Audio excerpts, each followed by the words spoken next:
Në Vleran ka nisur puna për rikonstruksionin e rrugës Mark Sadiku, një investim i shumë pritur që vjen pas më shumë se 26 vitesh harres. Segmenti rreth 1 kilometër që u shërben mbi 150 familjeve të zonës, po merr më në fund standardin e duhur të infrastrukturës. Më shumë se 20 sa po bëjnë të si komorë në varë. E ku shëro më rapën dhe një tash si ku avë tash vuan kanë nisë ka punojnë më.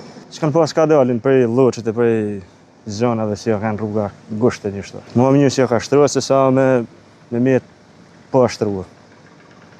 Por gjithsesi, faleminderit për jush. Punimet përfshin riabilitimin e shtresave të rrugës, sistemimin dhe përmirësimin e qarkullimit për banorët, që për vitesh janë përballur me vështirësi në këtë aks. Këtu jemi në fshatin Vleran, në rrugën Mark Sadiku. Po bëjmë asfaltimin e rrugës rreth 1 kilometër e 200 metra.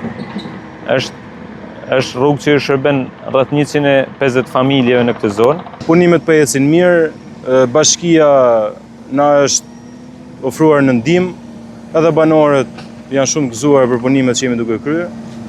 Momentalisht jemi duke vazhduar me punën intensivisht. Bashkia Shkodër thekson se vëmendja ndaj investimeve mbetet e shpërndarë në të gjithë territorin, jo vetëm në qytet, por edhe në çdo njësi administrative, ku nevojat për ndërhyrje kanë qenë të akumuluara prej shumë vitesh.